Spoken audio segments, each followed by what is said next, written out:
গরুর বাচ্চা সব গরু। শুভেন্দুকে বলছি তুই বর্ডারে আসবে, তোকে ধরে নিয়ে এসে বাংলাদেশে খাতনা করে গরু মাংস খাওয়াবো। হারামজাদা গরুর বাচ্চা সব গরু, এরা কি গায়ের বাচ্চা সব গরুর বাছুর নাকি এরা? তোমরা নিজেরা মৌলবাদী, হিন্দুত্ববাদী, মৌলবাদী, কট্টর মৌলবাদী, হিন্দুত্ববাদী। তোমরা বলছো বাংলাদেশে মৌলবাদের উত্থান হচ্ছে, মানে হয় নাই এখনো, উত্থান হচ্ছে। এখানে কি মানুষ বাস করে না? গরু ছাগল নাকি এরা ভারতের লোকজন?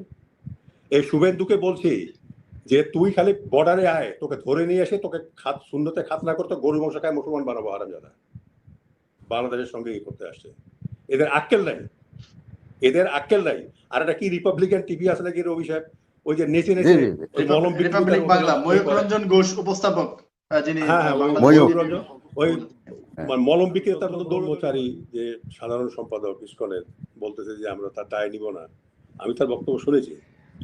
প্রশ্ন হলো, সে তো এর কয়দিন আগেও ছিল ইসকনে, এখন তার দায় নিবে না মানে? এ কেমন কথা?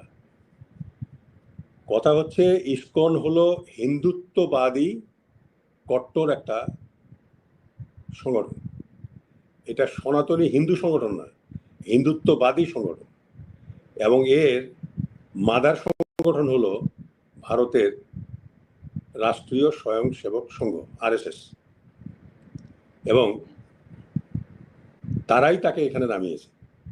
তা না হলে ভারত একজন চিন্ময় ব্রহ্মচারী বা চিন্ময় কৃষ্ণ দাস ব্রহ্মচারী, তার অ্যারেস্টের জন্য ফরেন মিনিস্ট্রি থেকে বক্তব্য আসবে কেন? এত হালকা কেন? আমি একসে লিখেছি ভারতের জনগণকে যে তোমাদের ফরেন মিনিস্ট্রিকে সামলাও ফ্রম অ্যাক্টিং অ্যাজ ফানি। তাদেরকে একটু ওজনদার বক্তব্য দিতে বলো। কোথাকার কোন চিন্ময় কৃষ্ণ ব্রহ্মচারী দাস নাকি সে অ্যারেস্ট হলো, আর ভারতের পররাষ্ট্র মন্ত্রণালয় থেকে উদ্বেগ প্রকাশ করা হচ্ছে। আমি তাজ্জব হয়ে যাই, ভারতে কি কোনো বুদ্ধিমান লোক নাই এই সরকারগুলোতে? এই সরকারগুলোতে, সরকারে, বিজেপি সরকারে কোনো বুদ্ধিমান লোক নাই? এরা হিন্দু প্রধান নেপাল থেকে লাথি খেয়েছে, এরা লাথি খেয়েছে শ্রীলঙ্কা থেকে। বুদ্ধিস্ট আর হলো হিন্দু তামিলরা, সেখান থেকে লাথি খেয়েছে। লাথি খেয়েছে মুসলমান প্রধান আপনার মালদ্বীপ থেকে, আর লাথি খেলো মুসলমান প্রধান আপনার বাংলাদেশ থেকে। এগুলো খাওয়ার পরে একটা শেখ হাসিনাকে নিয়ে আমি আমার ওই ফেসবুক স্ট্যাটাসে বলেছি যে শেখ হাসিনা হলো একটা মরা গাই, এটা দুধও দেয় না আর মাংস কেউ খায় না। একে নিয়ে একটা দেশ, আমি তাজ্জব হয়ে যাই। একটা ব্যক্তি স্বৈরাচারী, খুনি, দুর্নীতিবাজ, সে তাকে রক্ষা তো তারা করতেই পারে নাই, আবার তাকে নিয়ে সেখান থেকে ষড়যন্ত্র করতেছে। এরা কি আহাম্মক যে জাতি প্রাণ দিতে পারে? এই যে আবু সাইদ গুলির সামনে বুক পেতে দিয়েছে, তারপরে শত শত যুবক আমাদের গুলির সামনে বুক পেতে দিয়েছে, গুলি করো। সেখানে ভারতের কি এই জিনিসটা যায় না তাদের কানের মধ্যে? সেখানে কোনো বুদ্ধিমান লোক নাই? ওদের ফরেন মিনিস্ট্রিতে, সরকারে কি কোনো বুদ্ধিমান লোক নাই যে তাদেরকে বলবে যে ভাই ক্ষমা দাও, হাসিনাকে দিয়ে হবে না, ভারতের উচিত বাংলাদেশের জনগণের সঙ্গে সম্পর্ক স্থাপন করা, অন্তর্বর্তী সরকারের সঙ্গে সম্পর্ক স্থাপন করা। আমি ধন্যবাদ জানাই সরকারকে যে সরকার পাল্টা বিবৃতি দিয়েছে, মানে ইন্ডিয়ার গালে একটা কোষের থাপ্পড় মেরেছে আর কি, পাল্টা বিবৃতি দিয়েছে, not to interfere into hour internal affairs. আমার কথা হলো, এই সম্ভলে যে ইলেকশন হলো উত্তরপ্রদেশে, 6 জন মুসলমানকে পুলিশ গুলি করে মেরেছে। ওখানে ভোট দিতে দেওয়া হয়নি, যেখানে শত শত মুসলমানকে ভারতে হিন্দুত্ববাদীরা, এই বিজেপি আরএসএস এর লোকজন, সংঘ পরিবারের লোকজন, সেখানে তাদের মুসলমানদের কোনো রকম স্বাধীনতা নাই, তাদের কোনো ব্যক্তি স্বাধীনতা নাই, তাদের কোনো অধিকার নাই। যে দেশের সরকার তার সংখ্যালঘুর অধিকারকে অস্বীকার করে, সেই সরকার বাংলাদেশে হিন্দুদের জন্য কেঁদে কেটে একবার বুক ভাসায় দিচ্ছে। বাংলাদেশ পৃথিবীর মধ্যে একটা সম্প্রীতির স্বর্গ, একটা দেশ, সেই দেশে নাকি হিন্দু নির্যাতন হচ্ছে। এই কয়দিন আগে পলাশ নামে এক হিন্দু ভদ্রলোক, আমার কাউন্টারপার্ট ছিলেন আলোচনায়, ও বলতেছে যে 5ই অগস্টের পর থেকে আজ পর্যন্ত 1000 ঘটনা ঘটেছে হিন্দু নির্যাতনের। আমি বলতে ভাই কেন ঘটলো? বলে এই যে প্রথম আলো বলছে, প্রথম আলো বলছে তো কেন কেন ঘটলো কেন? আমি বললাম যে আমার শ্বশুরের বাড়ি মাটির সঙ্গে মিশিয়ে দিয়েছে, বিল্ডিংটা পর্যন্ত নাই, মাটির সঙ্গে মিশিয়ে দিয়েছে। তা আমরা কি বলবো যে এই অন্তর্বর্তী সরকার মুসলমানদের উপর অত্যাচার করতেছে? তো কেন? বাংলাদেশের হিন্দু 100% আওয়ামী লীগ করে, তো গরুর দুধ খাবেন, লাথি খাবেন না? আমি বলছি মুজা ভাই, একটা ক্লাসে যদি 30 জন ছেলে থাকে আর 5 জন মহিলা থাকে, যদি শিক্ষক বলে যে ছেলেরা দাঁড়াও, তখন মহিলাদের জন্য ওই আদেশটা বাধ্যতামূলক হয়। এটা হলো আরবি ব্যাকরণ।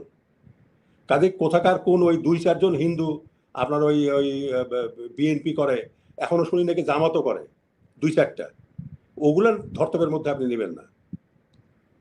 এখানে 99.9% হিন্দু আওয়ামী লীগ করে। তো মুসলমানের উপরে আক্রমণ হয়েছে, হিন্দুর উপর বাড়ির উপর আক্রমণ হয়েছে, আমি তো অস্বীকার করতেছি না। হিন্দু বাড়ির উপরে আক্রমণ হয়েছে, মুসলমান বাড়ির উপরে আক্রমণ হয়েছে। তো কাজেই এখানে বুক ভাসাবার কি আছে? এবং হিন্দুরা আওয়ামী লীগ করে ভারতের প্ররোচনায় করে, ভারত তাদেরকে বলে আওয়ামী লীগ করার জন্য। এখানকার সহজ সরল হিন্দুরা আওয়ামী লীগ করে। আওয়ামী লীগে শেখ হাসিনা যদি এখানে থাকতো, তাকে তো মেরে ফেলতো লোকজন। 45 মিনিট যদি দেরি হতো তার যেতে, তার হাড্ডি মাংস এখানে খুঁজে পাওয়া যেত না।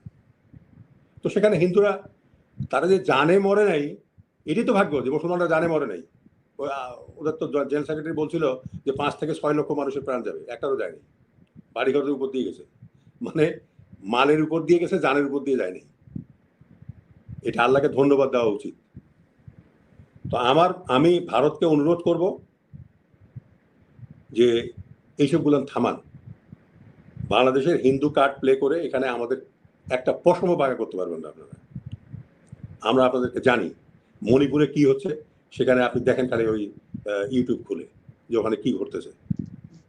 আপনাদের দেশে মুসলমানদের কি অবস্থা পৃথিবী জানে। ইরানের সুপ্রিম লিডার খামেনি, সে থ্রেট করেছে না মোদিকে যে মুসলমানের উপর অত্যাচার বন্ধ করার জন্য। ইউনাইটেড আরব এমিরেটসের একজন রাজকুমারী, সে বলছে যে মুসলমানের উপর অত্যাচার বন্ধ করো। সৌদি আরব বলছে মুসলমানদের উপর অত্যাচার বন্ধ করো। যে হিন্দুত্ববাদী সরকার, ভারতে একটা বিজেপি মৌলবাদী সরকার, সে বলে বাংলাদেশে নাকি মৌলবাদের উত্থান হচ্ছে। এরা কি গরু নাকি? গরুর বাচ্চা সব গরু? এরা কি গায়ের বাচ্চা সব গরুর বাছুর নাকি এরা? তোমরা নিজেরা মৌলবাদী, হিন্দুত্ববাদী, মৌলবাদী, কট্টর মৌলবাদী, হিন্দুত্ববাদী। তোমরা বলছো বাংলাদেশে মৌলবাদের উত্থান হচ্ছে, মানে হয় নাই এখন উত্থান হচ্ছে। এখানে কি মানুষ বাস করে না? এখানে গরু ছাগল নাকি এরা ভারতের লোকজন? আর দে ব্লাডি গোটস এন্ড কাউস। আমি তাজ্জব হয়ে যাই। মুসা ভাই শোনেন, একটা ঘটনা বলি আপনাকে। আপনি কি শুনতেছেন? আমাকে শুনতেছেন? একটা ঘটনা বলি আপনাকে আমি। যখন রৌমারি ওয়ারে ভারত হেরে গেল, আমার ডাইরেক্টর অপারেশন এসে আমাকে বলতেছে যে স্যার আপনি একটু স্যার ডিজি বিএসএফ এর সঙ্গে স্যার একটু কথা বলেন। গুরবচন সিং জগৎ, তার সঙ্গে একটু কথা বলেন স্যার। কেন? যে তাকে আদভানি ডেকেছিল স্বরাষ্ট্রমন্ত্রী, দেখে খুব বকাবকি করছে, ওর কথা চাকরি থাকবে না। তা আপনি একটু বলে যদি সান্ত্বনা দেন স্যার, তাহলে একটু ভালো হয়।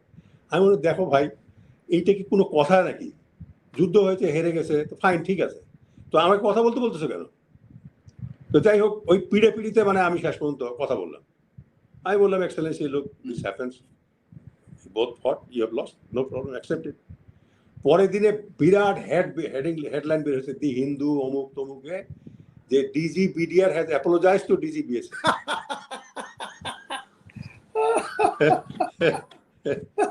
আপনি কি বলবেন এদেরকে? কি বলবেনটা কি? গোয়েবলস হ্যাঁ, সে কি বলবেন এদেরকে? আরে ভাই, আমরা তো দেখতেছি যে শেখ হাসিনা পালাই গেছে এখানে। আওয়ামী লীগ, আমি সরি, আমরা বাংলাদেশে সবাই আওয়ামী লীগের সঙ্গে সম্পৃক্ত ছিলাম, বিকজ স্বাধীনতার পরে তার অন্য কোনো দল ছিল না। আমরা তো কোনো ইসলামিক দলের সঙ্গে যোগ দেইনি। স্যার এই নামটা কিন্তু পুরোপুরি বলেন নাই। কোনটা? এই যে ডিজি বিএসএফ, ওর পুরো নামটা আপনি বলেন নাই। গুরবচন না, সিং জগৎ। হ্যাঁ, ওর নাম হলো ভূরপর সিং জগৎ ভগৎ গুরবাজ সিং। গুরবাজ তার মানে গুলবাজ সিং ওর নাম। সেই তো এখন কথা হলো যে আমরা তো জানি যে শেখ হাসিনাকে তোমরা রক্ষা করতে পারো নাই, বাংলাদেশকে ধ্বংস করতে চেয়েছিলে, তোমরা শোষণ করতে চেয়েছিলে। এখন অ্যাপোলোজাইজ করে বাহাউদ্দিন নাসিম সেদিন দেখলাম একটা স্ট্যাটাসে বলছে যে আমরা ক্ষমা চাইতে প্রস্তুত। তাও শুভবুদ্ধির উদয় হয়েছে, যদি হয় ভালো, ক্ষমা চাও। জি। ক্ষমা চেয়ে যদি বাংলাদেশের মানুষ ক্ষমা করে দেয় তাহলে তোমাদের হয়তো সুদিন একদিন ফিরতে পারে। বাট আমি মনে করি এইসবগুলো কি বলে আপনার এইগুলো করে কিন্তু কোনো লাভ হবে না। আমাদের আমরা বদলে গেছি রে ভাই। ওই 7 কোটি সন্তানের হেমঙ্গ জননী রেখেছো বাঙালি করে, হ্যাঁ, হে মুগ্ধ জননী রেখেছো বাঙালি করে মানুষ করো, কলকাতার বাঙালি আমরা না। এই শুভেন্দুকে বলছি তুই বর্ডারে আসবে, তোকে ধরে নিয়ে এসে বাংলাদেশে খাতনা করে গরু মাংস খাওয়াবো। আরাম